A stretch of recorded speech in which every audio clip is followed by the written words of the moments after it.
ज़ाती ख्वाहिश को पूरा करने के लिए या ज़ाती मफाद के लिए सियासत नहीं की है।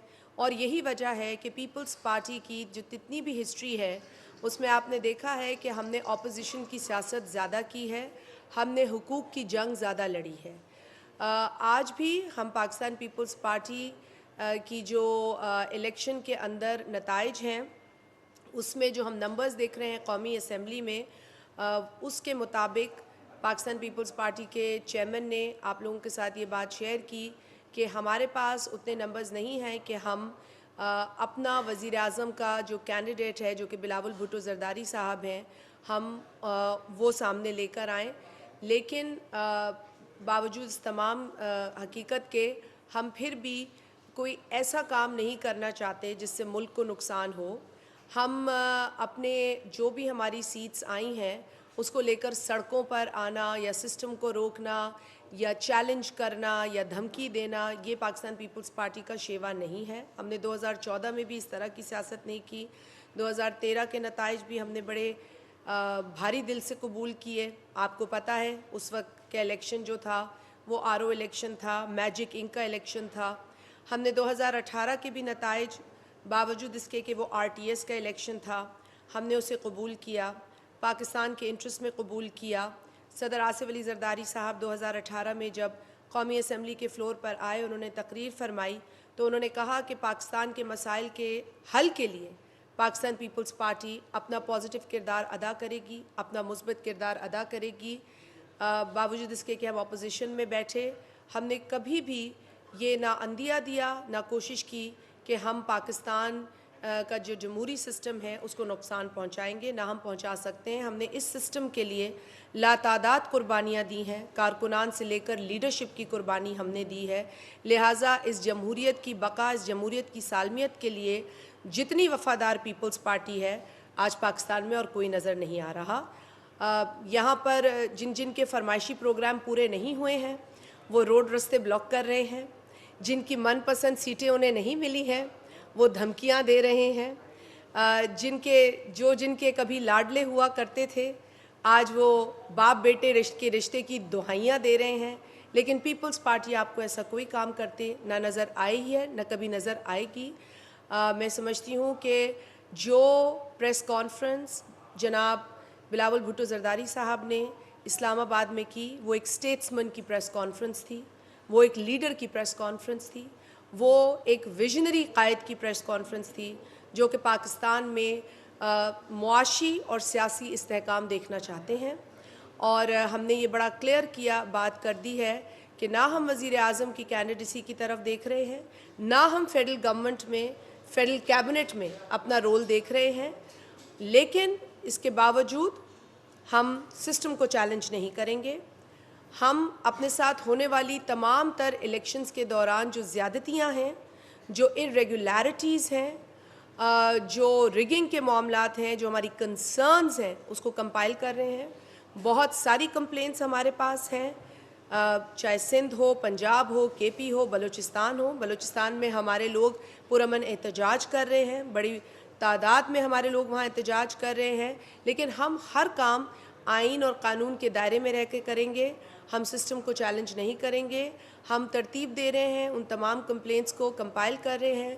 ताज हैदर साहब जो हमारे इलेक्शन सेल को हेड करते हैं, उनको ये टास्क दिया गया है। उनको लातादाद कंप्लेंट्स मौसूल हुई हैं पूरे पाकिस्तान से, जहाँ जहाँ पीपल्स पार्टी के कारकुनान के साथ, वोटर्स के साथ ज़्यादती हुई है, बड़ी सिस्टमेटिक ज़्यादती हुई है, बड़ी स्ट्रेटिजिक ज़्यादतियाँ हुई हैं और बड़ी अनएथिकल ज़्यादतियाँ हुई हैं। वो तमाम तर जो हैं हम एक रिपोर्ट की शक्ल में कंपाइल कर रहे हैं। हम अपना वो केस बिल्कुल तैयार कर रहे हैं, इसमें कोई दो राय नहीं है कि ज़्यादतियों को हम ऐसे नहीं जाने देंगे। आपको पता है शहीद मोहतरमा बेनज़ीर भुट्टो साहिबा ने भी मुल्क में जनरल इलेक्शन के अंदर जो बदतरीन ज़्यादतियाँ हुई हैं माजी में, उस पर वाइट पेपर बनाए हैं। हमने ये काम पहले भी किए हैं, ये एक्सरसाइजेस पहले भी किए हैं और साथ साथ शहीद मोहतरमा बेनज़ीर भुट्टो साहिबा की ही मेहनत और कमिटमेंट का नतीजा है कि पाकिस्तान में इलेक्टोरल रिफॉर्म्स हुए हैं। हर दौर में पीपल्स पार्टी ने इलेक्टोरल रिफॉर्म्स में अपना हिस्सा डाला है और इंश्योर किया है कि पाकिस्तान का जो इलेक्शन है वो जितना साफ, शफाफ, ट्रांसपेरेंट हो वो किया जाए। इससे हमें कोई अपने लिए जो है रिज़ल्ट्स नहीं लेने होते, हमें पाकिस्तान में जो वोटर है उसके लिए इंसाफ चाहिए। और कराची में बहुत सारी ज़्यादती हुई है, बहुत ऐसी ज़्यादतियाँ हुई हैं जो आप लोगों के सामने हैं। आपके चेहरे की मुस्कुराहट इस बात की गवाही दे रही है कि आप जानते हैं कि कराची में क्या हुआ है। जिन लोगों के पास 1 साल कबल पोलिंग एजेंट्स नहीं थे, यकायक उनके हक में फ़ैसला आ गया और वो ऐसी नशिस्तें जीत गए जहां वो रनर अप भी नहीं थे। तो ये सारी चीज़ें, मामलात हमारे सामने हैं, हमसे ढके छुपे नहीं हैं।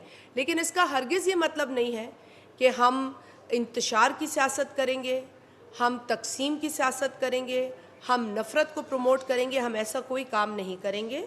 पाकिस्तान के हालात, पाकिस्तान के अंदर जो मुआशी सूरत हाल है वो इसकी मुतहम्मिल नहीं है कि पीपल्स पार्टी सड़कों पर लड़ती नज़र आए। पीपल्स पार्टी ऐसा कोई काम नहीं करेगी। मैंने पहले भी कहा और चेयरमैन बिलावल ने कहा कि हम मुस्बित सोच रखते हैं, हमने कुर्बानियाँ दी हैं, हम अपनी कुर्सियों की दुहाइयाँ नहीं दे रहे। हम मुल्क के अंदर पॉलिटिकल स्टेबिलिटी, इकोनॉमिक स्टेबिलिटी के ख्वाह हैं, इसमें हम अपना रोल अदा करेंगे। पाकिस्तान पीपल्स पार्टी ने जो इलेक्शन लड़ा है वो अपने मंशूर पे लड़ा है और ख़ास तौर पे जो 10 नुकात हैं अवामी मुआशी मुआहदे के, हम उस पर गामज़न रहेंगे। हम जब असम्बली में बैठेंगे, जो कि हम चाहते हैं कि पार्लियामेंट चले, पार्लियामेंट फंक्शनल हो, पार्लियामेंट जो है वो किसी भी केओस का शिकार ना हो, हम उस पार्लियामेंट में अपने 10 नुकाती अवामी मुआशी मुआहदे की इम्प्लीमेंटेशन की पूरी कोशिश करेंगे। जो भी हुकूमत बनाए हम उसे यही कहेंगे कि आप हमारी जो आरा है, हमारी जो तजावीज़ है, अपनी मैनिफेस्टो की रोशनी में उसे इनकॉर्पोरेट करें। हम लोगों की आवाज़ बनेंगे। हमारे जो पिसे हुए लोग हैं, जो मुआशी तौर पर दीवार से लगे हुए लोग हैं, हम उनकी रिप्रेजेंटेशन करेंगे, हम उनकी आवाज़ बनेंगे, हम लोगों के हुकूक की आवाज़ वहाँ बनकर जाएंगे।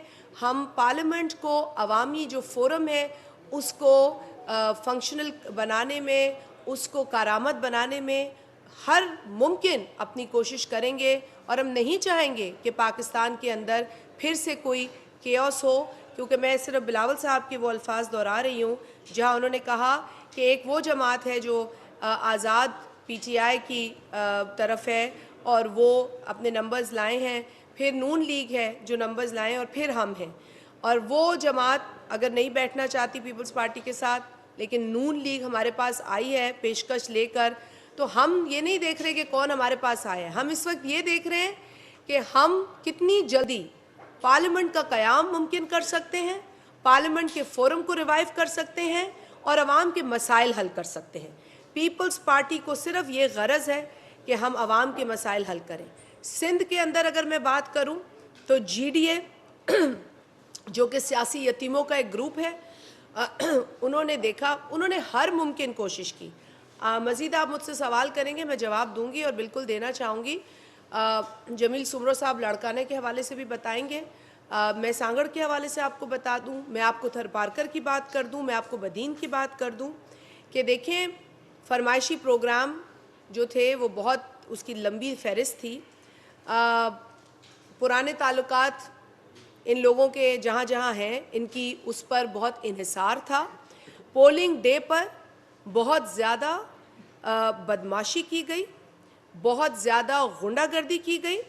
मैं जिस हलके से इलेक्शन लड़ रही थी, मैंने वहाँ अपने एक वोटर की लाश उठाई है। अब्दुल मालिक मरी शहीद हुआ है खाही में, वहाँ पर ग़ुलाम कादिर मरी ज़ख्मी हुआ है, उसकी शायद एक टांग ज़ाया हो गई है गोलियाँ लगने से, वो आज भी हॉस्पिटल में मौजूद है। इस तरह की बदमाशी की गई और मौसूफ जो मेरे सामने खड़े थे, जिनका कोई सियासी ऐसा करियर नहीं जिसका मैं तस्करा करूं, लेकिन सिर्फ अपनी बदमाशी के बलबूते पर उन्होंने समझा कि वो इलेक्शन जीत सकते हैं। पोलिंग डे पर उनका बयान है जो उन्होंने कहा है कि सब ठीक चल रहा है। उनका एक डायलॉग है, तमाम भली पई हले पोलिंग, तमाम भली। अरे भाई, जब तमाम भली पोलिंग चल रही है और तुम्हारे पास कोई शिकायत नहीं है, लेकिन मेरे पास है। मेरे पास मुतअद्दिद खतूत हैं जो मैंने इलेक्शन कमीशन ऑफ पाकिस्तान को भेजे हैं। मेरे पास आपके साथ शेयर करने के लिए, देखें, जो लोग लड़ने आए थे वो भिट भाइटी और खाई की पोलिंग्स पे गुंडे लेकर आए थे। 28 लोग अरेस्ट हुए, 28 लोग, जिसमें से 2 या 3 सांगड़ के थे, बाकी सब सांगड़ से बाहर के थे, सब। और उसमें से कई रूपोश लोग थे, क्रिमिनल्स थे। ये सब पुलिस के पास रिकॉर्ड है। इसके अलावा 45 मिनट स्ट्रेट फायरिंग की गई है। मैं क्योंकि अपने हलके में थी, आप लोगों के साथ मेरा वहाँ के मीडिया के थ्रू राब्ता था, मैंने 9 तारीख को प्रेस कॉन्फ्रेंस क्यों नहीं की? क्योंकि 9 तारीख को अब्दुल मालिक मरी की तदफीन हो रही थी। मुनासिब नहीं था कि मैं मीडिया से बात करूं उसकी तदफीन से पहले। मैं उनके घर गई हूं, मैंने फातिहा वहाँ पर की है। मैंने जो शहीद होने वाले उनकी फैमिली, 26 साला नौजवान को गोलियां मारी गई, मैं क्या जवाब दूं उसकी माँ को, उसकी जवान बेवा को, कि ये होता है इलेक्शंस के अंदर? मैं क्या जवाब दूं गुलाम कादिर मरी की फैमिली को, जिसकी टांग मुझे नहीं पता कब ठीक होगी, या ठीक होगी या नहीं ठीक होगी? मैं क्या जवाब दूं उन लोगों को जो सांगड़ PS40 में मार खा रहे थे? और उसकी भी मेरे पास पूरी तफसील है। मेरे पास एक वीडियो मौजूद है जो मुझे नवीद डेरो ने भेजी है, और मैं आप लोगों के साथ ये बाद में शेयर भी कर सकती हूँ। ये वीडियो है, फायरिंग हो रही है, आवाज़ आप सुनिएगा। ये अंदर जो पोलिंग इंचार्ज है, ये फायरिंग की आवाज़ है। ये हो रहा था सांगड़ के अंदर। देखिए, हम लोग की आदत नहीं है ड्रामे करने की। मैं टिकटॉकर नहीं हूँ, मैं सियासतदान हूँ। मैं टिकटॉक नहीं बनाती, मैं सियासत करती हूँ और ग्रास रूट्स पे करती हूँ। मेरी बेटी, मेरा बेटा, मेरी फैमिली मेंबर्स सब मेरी कैंपेन में थे। तो मैं तो कभी भी सोच नहीं सकती कि लॉ एंड ऑर्डर मैं कभी अपने हाथ में लूँ। क्यों? क्योंकि जो अपने बच्चे कैंपेन में लेके जा रहा है, डोर टू डोर मेरी बेटी ने किया है, मेरी बेटी ने किया है। जो अपनी फैमिली को उतारता है वो कभी इस तरह के काम नहीं कर सकता। बल्कि मैं तो कहती हूँ जो नहीं भी उतारता उसे भी ऐसे काम नहीं करने चाहिए। लेकिन कम से कम मैं एक मैसेज लेकर शहीद जुल्फ़िकार अली भुट्टो के कारकुन की हैसियत से 2013 में उतरी थी सांगड़। 2013 में मैंने कामयाबी हासिल की, 2018 में मैंने कामयाबी हासिल की। लोगों का माइंडसेट बदला, लेकिन फिर GDA ने लाके मेरे आगे एक अवाम दुश्मन, अक़लियत दुश्मन, औरत दुश्मन कैंडिडेट खड़ा कर दिया, जो ये कहता रहा कि शाजिया मरी कोहली औरतों को गले लगा रही है। यहाँ तक कोहली, कारिया, मेघवाड़, भील, भट्ट, ये सब पाकिस्तानी हैं। मैं उनको 10,000 दफ़ा गले लगाऊंगी। आपको प्रॉब्लम है तो आप जाएं पाकिस्तान का आइन पढ़ें, देखें वहाँ पर माइनॉरिटीज़ की क्या राइट्स हैं। तो इस तरह की माइंडसेट को मैं फेस कर रही थी। आप भाइयों से तो मेरी मुलाकात नहीं हुई है। मैंने जो जो परेशानी झेली है वो मैं जानती हूँ, मेरा खुदा जानता है, मेरे कारकुन जानते हैं। और जो इन्होंने उधम मचाया था, ये क्या समझ रहे हैं कि मारें भी हम खाएं, गोलियां भी हम खाएं, और ये झूठ फैलाए कि हम उनके साथ ज्यादती हुई है। अगर इनके साथ ज्यादती हुई है, मैं आप लोगों से पूछती हूँ, आप मुझे बताएं इनके पास कितने खत हैं? मेरे मुखालिफ ने रुजू किया इलेक्शन कमीशन ऑफ पाकिस्तान से पोलिंग डे पे? नहीं, बल्कि उसने कहा कि सब ठीक चल रहा है, तमाम भली पोलिंग्स चल रही हैं। 2 दिन गुजरने के बाद इनको याद आया। इनको काउंटिंग के वक्त भी कोई नहीं आया मेरे मुखालिफ का, कंसोलिडेशन पर भी ये नहीं आए। 2 दिन के बाद खसियानी बिल्ली का रोना शुरू हुआ, 2 दिन के बाद। तो मैं तो पीर साहब पगाड़ा, जिनकी मैं इज्जत करती हूँ, मैं उनका एहतराम करती हूँ, और मेरी पार्टी उनका एहतराम करती है। और पहले भी हमारा मौक़िफ़ आ गया है क्लियरली कि पीर साहब को अपने दोस्तों पे नज़र डालनी चाहिए, अपने जो उनके एडवाइज़र्स हैं उनको देखना चाहिए। उन्होंने उनको इस्तेमाल किया है, GDA की लीडरशिप की पोजीशन पे उनको बिठाकर उनको सब गलत बयानी की है। उनको बताया नहीं है कि जहाँ जहाँ GDA उनकी चेहरे को दिखाकर खड़ी हो रही थी वहाँ बदमाशी कर रहे थे। मेरे पास बदीन से रिपोर्ट्स आई हैं। बदीन के अंदर मैं आपको बताना चाहती हूँ कि वहाँ क्या हुआ है। बदीन के अंदर जी PS69 पार्टी कैंडिडेट्स जो हमारे थे, उनको गिराने के लिए RO को रिश्वत दी गई। रिश्वत की पेशकश हुई, अपनी मनपसंद प्रिजाइडिंग ऑफिसर्स जीडीए जो है वो लगाने पे गामजन रही। ख़वातीन जो वोटर्स जो हमारे थे जहाँ पे वो पोलिंग स्टेशन, वहाँ हमारे साथ भी ये हुआ है कि ख़वातीन की पोलिंग को स्लो किया गया, बदमाश भेजे गए और वो इसी नीयत से आए थे कि यहाँ पोलिंग रुकवाई जाएगी, यहाँ बंद कराई जाएगी। आपको पता है 2018 में भी इस तरह के काम हुए, लेकिन इस मर्तबा तो हदें पार कर दी इन लोगों ने, हदें पार कर दी। बोगस वोटिंग हुई है, बदीन से रिपोर्ट आई है, सांगड़ में भी बोगस वोटिंग हुई है। सांगड़ में ये क्या ऐसे कैसे हो सकता है कि 110 पोलिंग स्टेशंस PS 40 में जो सिर्फ पीपल्स पार्टी के वोटर्स हैं, वहाँ वो वोटिंग जो है उसका रेशो इतना कम है, लेकिन जो 20 है जहाँ पर हमारे मुखालफिन हैं वहाँ 90% कास्टिंग हो गई। कैसे? स्टैंपिंग की है, बोगस वोट चलाए इन लोगों ने। इसके साथ साथ आ जाए PS 70 पे अग्रेसिव बिहेवियर कैंडिडेट का है। इनके जो कैंडिडेट और सपोर्टर्स थे इन्होंने फिर ख़वातीन को पोलिंग से रोका है। PS 71 पर यही हरकत इनकी थी। वहाँ पर जो मिर्ज़ा साहब थे वो धमकाते हुए नज़र आए हैं ऑन ग्राउंड लोगों को। उन्होंने जो LEA का एक बंदा था उसको थप्पड़ मारा है, और उसके नतीजे में उन पर FIR रजिस्टर हुई है। आ जाएं जी, फिर मैं आपको महेश मलानी साहब की रिपोर्ट दे दूं। उन्होंने थरपारकर से मुझे बताया है कि वहाँ पर जो अरबाब गुलाम रहीम है कैंडिडेट NA 215 पर, उन्होंने मुसल्ला अफराद वो थरपारकर में लाए हैं बाहर से। क्या करने? दहशत फैलाने।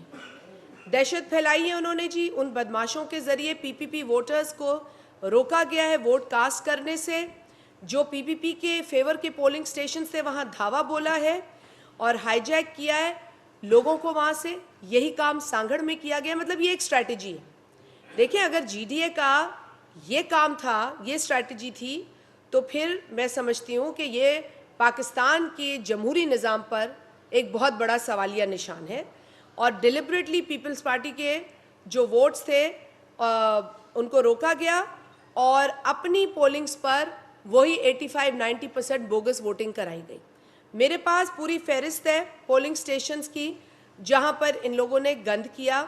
मतलब ये कैसे हो सकता है कि हमारे पास 0 है और आपके पास 1000 वोट पड़ गया? मतलब हमारे पास सारी कंसोलिडेशन है। हम हवा में बातें नहीं कर रहे। हवा में बातें वो कर रहे हैं जो पहले दिन काउंटिंग पे भी गैर हाजिर थे, जो कंसोलिडेशन पे भी गैर हाजिर थे, और जो पोलिंग डे पे कह रहे थे सब ठीक है, क्योंकि उन्होंने इस बदमाशी से इलेक्शन जीतने की कोशिश करनी थी। उन्होंने ROs को धमकियां देने की कोशिश करनी थी। मैंने आपको मैं थोड़ा सा बताती चलूं कि मैंने 8 जनवरी को प्रेस कॉन्फ्रेंस की, जब सांगड़ के अंदर मुझे रोका गया एक इलाके में जाने से। वहाँ पूरा उधम मचाया गया। मैं बहरहाल नहीं गई, लेकिन मैंने अपने मीडिया के वहाँ साथियों से बात की। फिर मैंने एक प्रेस कॉन्फ्रेंस 6 फरवरी को की है इलेक्शन से पहले, और मैंने बताया है कि ROs को धमकाया जा रहा है। ROs को ये कहा जा रहा है कि अगर आप हमारे कहने पे नहीं चलेंगे तो आपके बच्चों को उठा लेंगे, उनकी गंदी वीडियोस बनाएंगे, ये तक कहा गया है। इस हद तक गए हैं हमारे मुखालफिन। मैंने फिर 10 तारीख को प्रेस कॉन्फ्रेंस की अपने उस साथी की तदफीन के बाद। तो आप लोगों के सामने आने का आज यही मकसद था कि देखिए हमारे पास सारी चीज़ें मौजूद हैं। मुझे नवीद डेरो साहब बता रहे हैं जहाँ पर 90% कास्टिंग हो गई, गोस्ट कास्टिंग हो गई। निज़ामानियों की पोलिंग पे निज़ामानी ऑफिशियल स्टाफ बैठा है, राजड़ों की पोलिंग पे राजड़ ऑफिशियल स्टाफ बैठा है। तो भाई सहूलतकारी किसके लिए हुई? अब नतीजा अगर अवाम के हक में आ गया, पीपल्स पार्टी के हक में आ गया, अक़लियत जीत गई, तो ये रोना रो रहे हैं, ये बग़ैर किसी सबूत के रोना रो रहे हैं। मुझे तो सिर्फ दुख इस बात का होता है कि जो वहाँ शहीद हुआ वो वहाँ का लोकल था, जो मालिक मरी शहीद हुआ वो वहाँ का रहवासी था, जो ग़ुलाम कादिर आज इंजर्ड है वो वहाँ का रहवासी है, लेकिन जो 28 लोग उसको मारने आए थे वो वहाँ के नहीं थे, वो बाहर से आए थे।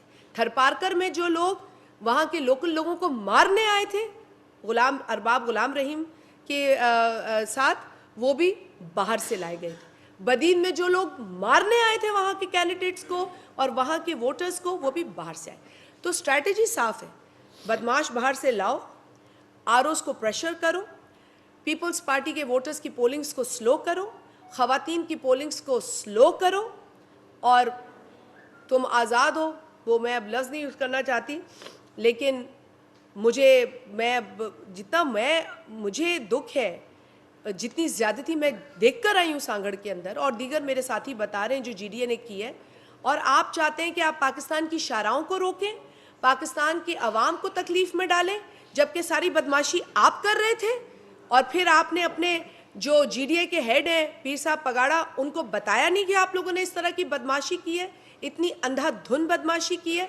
और मैं तो सिर्फ ये कह सकती हूँ कि देखें, पीर साहब ने हमें 2 मरतबा, मैं भी गई हूँ उनके पास, आखिरी मरतबा शायद 2 बरस पहले एक फातिहा के लिए, तब भी उन्होंने कहा था कि सियासत से वो दूर हैं, उनके भाई सियासी अफेयर्स को संभालते हैं, और उनके भाई ने पीपल्स पार्टी से ये कहा था कि हम पीपल्स पार्टी के साथ आ जाएंगे किसी वक्त में, लेकिन इलेक्शन के दौरान उन्होंने कहा जी हमें 10 सीटें चाहिए।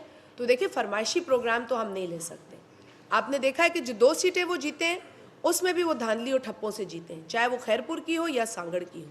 अगर आपके साथ अवाम नहीं है तो आप तस्लीम करें अपनी शिकस्त को, अगर आपको वोट नहीं पड़ रहे तो आप तस्लीम करें, आप अपने रवैये बदलें, आप अपनी स्ट्रैटेजी बदलें, छोड़ दें इन्हिसार करना ऐसे दोस्तों पर जो आपको कहते हैं कि जी आपका सामने तो ज़ीरो लिखा है।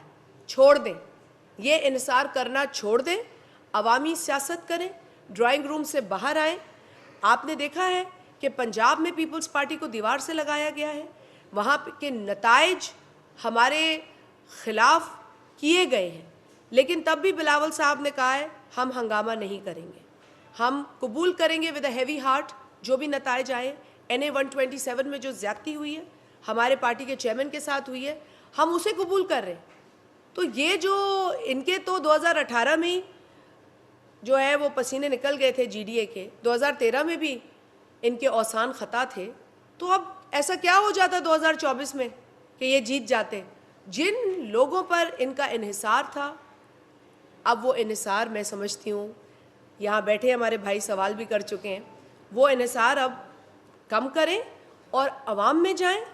वोट अवाम देती है, आप जितने भी गलत ठप्पे लगाएंगे, अगर आपके नसीब में शिकस्त है तो आपको वही मिलेगी।